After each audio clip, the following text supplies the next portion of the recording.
आवाम को उनका जो हक राय दही है वो नहीं दिया जा रहा है, या आवाम अपने एग्रेशन या अपने गुस्से का इजहार कर रहे हैं? देखिए, ये दो तरफ की चीज़ें हैं, लेकिन फिर भी पहले तो इसकी मजम्मत होनी चाहिए। जूता नहीं मारना चाहिए और अटैक नहीं करना चाहिए फिज़िकल। कानून को हाथ में नहीं लेना चाहिए, गलत बात है। कानून को हाथ में नहीं लेना चाहिए। आपके पास से जवाब देने के लिए दो तरीके हैं। एक, आप पुरअमन प्रोटेस्ट कर सकते हैं, वो आपका कॉन्स्टिट्यूशनल राइट है। दूसरा, मैं जस्टिफाई नहीं करूँगा इसको कभी भी, दूसरा आप एक वोट की पर्ची के ज़रिए से वो कर सकते हैं जो कोई भी नहीं कर सकता। आपके पास वो ताकत है और वो सोर्स आपके पास मौजूद है जिसको आप इस्तेमाल कर सकते हैं। अब ये हो क्यों रहा है, इसकी रीज़न में जाए तो इसके साइकोलॉजिकल रीज़न्स भी हैं। वो रीज़न ये है कि लोग फंस गए हैं, उन्हें बाहर निकलने की और एक्सप्रेस करने की इजाज़त नहीं है। यानी एक पॉलिटिकल पार्टी जो पाकिस्तान में इस वक्त किसी सूबे में 90%, किसी में 80%, किसी में 70%, यानी पाकिस्तान में ओवरऑल वो 3/4 पे खड़ी हुई है। 75% वो पाकिस्तान में अकेली पॉलिटिकल पार्टी है, हो सकता है इससे ज़्यादा हो। हमने तो जहाँ भी सर्वे करवाए हमें तो अजीबोगरीबी रिजल्ट आ रहे हैं। तो एक इतनी मकबूल पॉलिटिकल पार्टी को जब बिल्कुल दीवार के साथ लगा देंगे और उनको इजहार राय की आज़ादी नहीं होगी, या वो इलेक्शन को बिल्कुल करीब पाते हुए भी अपनी पॉलिटिकल एक्टिविटीज़ को करने में नाकाम होंगे, तो लोगों के अंदर जो एग्रेशन है वो किसी एक सूरत में बाहर आएगी। मैं उसको जस्टिफाई फिर नहीं कर रहा, लेकिन मैं आपको ये कह रहा हूँ कि इसका रीज़न क्या हो सकता है। इसका रीज़न वो फ्रस्ट्रेशन है जिससे लोग गुजर रहे हैं इस वक्त, कि हमें तो निकलने ही नहीं देते, हमें अपनी पार्टी का झंडा नहीं उठाने देते, हमें कोई बैनर पोस्टर नहीं लगाने देते। कोई बंदा खड़ा होकर देख रहा है, वहाँ पे बैनर लगा हुआ है, तो उसको पूछते हैं तो पीटीआई का है, वो कहता है हाँ जी मैं हूँ, तो उठा के ले जाते हैं उसको। थाने जाके पीछे से कोई बंदा आके बताता है ये नून लीग है, उसको इज्जत के साथ वापस छोड़ जाते हैं। तो ये जो सूरत हाल है ये लोगों के अंदर गमो गुस्सा पैदा करती है, उससे फिर रिएक्शन आता है। जो प्राइमरी रिस्पॉन्सिबिलिटी है वो निगरान हुकूमत की और इंतज़ामिया की है कि वो इस तरह का माहौल पैदा ना करें जिससे माहौल फ्लेयर अप हो, ऐसी चीज़ें ना करें जिससे जज्बात भड़कें, बल्कि ऐसी चीज़ें करें जिससे पता चले कि सबके लिए फील्ड मौजूद है, सारे अपनी अपनी फील्ड में जाके अपनी अपनी मेहनत करें। अब एक पॉलिटिकल पार्टी है वो जलसे कर ही नहीं पा रही, तो वो दूसरे के जलसों को देख के उनको गुस्सा चढ़ेगा, जी हम नहीं कर पा रहे तो ये क्यों कर रहे हैं फिर। तो फिर इस तरह की गंदी हरकतें होती हैं। मुझे जो स्पेशली जो शेख कैसर अहमद शेख साहब के साथ जो हुआ ना, वो मुझे बड़ा दिल पे मुझे तकलीफ़ हुई, इसलिए कि मैं उन्हें जानता हूँ, वो इंतहाई शरीफ नफ्स इंसान है और चनियोट के लोग उनकी बड़ी इज्जत करते हैं और वो बड़े इज्जतदार, बड़े धीमे लहजे के, बड़े प्रोग्रेसिव आदमी हैं। वो पाकिस्तान के बारे में हमेशा बड़े पॉजिटिव रहते हैं और गलत चीज़ को गलत कहने की उनके अंदर कुछ हिम्मत मौजूद है। वो उन लोगों में से हैं जो कह देते हैं कि पार्टी पॉलिसी के अगेंस्ट भी कि ये गलत है और ये ठीक है। तो ऐसे बुज़ुर्ग को, ऐसे सियासतदान को, ऐसे इज्जतदार आदमी को सर में पत्थर मारना तकलीफ दे था। मुझे वो बहुत अफसोस हुआ देख के।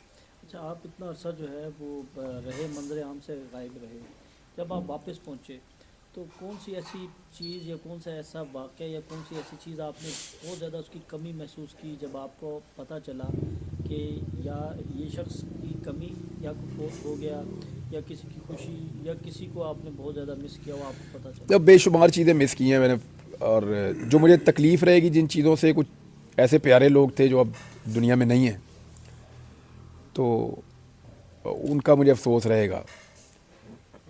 कई जगह पे तो मेरी अफसोस करने जाने की भी हिम्मत नहीं पड़ती, तो मुझे लगता है कि मैं उनके ज़ख्म को रेत दूंगा दोबारा। अब फ़लस्तीन में जो हुआ, इसराइल में, ये मेरा सब्जेक्ट था, इस पर मैं बहुत काम करता था, बहुत ज़्यादा। तो मैं उस पर इस दफ़ा बात ही नहीं कर सका, लोगों को आगाह नहीं कर पाया, लोगों को इकट्ठा नहीं कर पाया, उनको इन्फॉर्मेशन प्रॉपर तरीके से मैं नहीं दे पाया। एक मेरी ऑडियंस थी, उनका एक राइट था कि उनको वो सारी चीज़ें अपडेट की जाती, तो वो मैं नहीं कर पाया, उसका मुझे अफसोस रहेगा। और भी काफ़ी चीज़ें हैं जिनका अफसोस रहेगा। ओवरऑल अफसोस ही है ना यार। देखें, कोई ऐसे कोई अपनों को मारता है, अफसोस तो है ना फिर। अच्छा इमरान भाई, आप बतौर जर्नलिस्ट, आपसे मैं सवाल करूं कि आप बतौर जर्नलिस्ट क्या देखते हैं?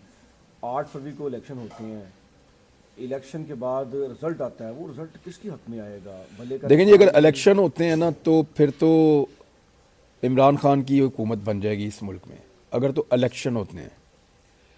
और अगर जबर एक्शन जारी रहता है तो फिर भी पीडीएम का एक मतंजन तो बन जाएगा, एक ऐसा मतंजन जिसके अंदर सारे मसाले होंगे। फिर 13 जमातें, हो सकता है 14वीं भी शामिल हो जाए, बीच में 15वीं भी हो जाए, तो वो एक मतंजन तो बन जाएगा उस सूरत में कि जबर एक्शन हो।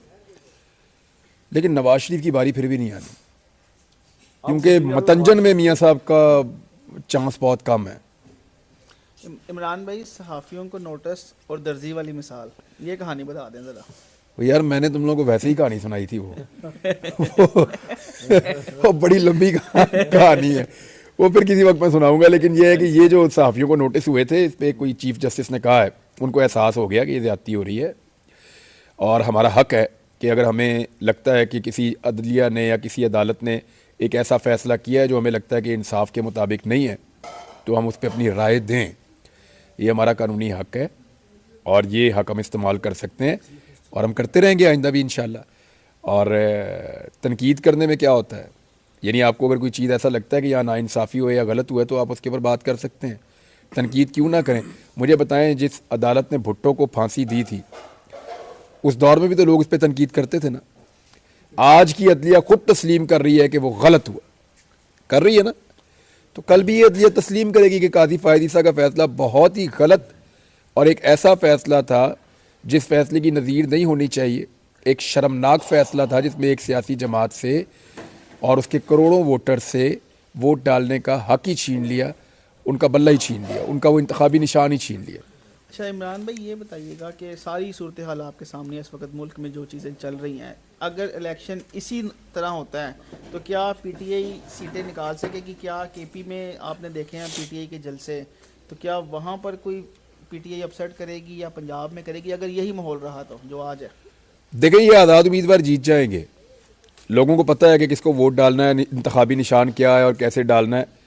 ये अगर फैसला बिल्कुल इलेक्शन के करीब जाके आ जाता तो शायद मुश्किल हो जाती। अब जो मैंने इन्फॉर्मेशन इकट्ठी की है ग्राउंड से, पीटीआई ने अंडरग्राउंड काफ़ी वर्किंग की है और अपने वोटर को, अपने सपोर्टर को ये बताया कि हमारा इंतखाबी निशान क्या है हर हल्के के अंदर। इससे दिक्कत ज़रूर होगी, प्रॉब्लम होगी, कुछ फ़ीसद तक फ़र्क भी पड़ सकता है, लेकिन टर्न आउट अगर ज़्यादा हुआ तो ये आज़ाद उम्मीदवार बड़े तगड़े हो जाएंगे। और ये जो तासुर है ना कि आज़ाद उम्मीदवार बिक जाएंगे या इन आज़ाद उम्मीदवारों को काबू कर लिया जाएगा या ये आज़ाद उम्मीदवार पार्टी बदल लेंगे या दूसरी पार्टियां ज्वाइन कर लेंगे, तो देखें पूरी ताकत और पूरे ज़ोर के बावजूद, जब पूरी ताकत और पूरा ज़ोर मौजूद था, जब इमरान खान भी कदरे कमज़ोर था, उस वक्त भी ये एक हमारे कैमरामैन को बहुत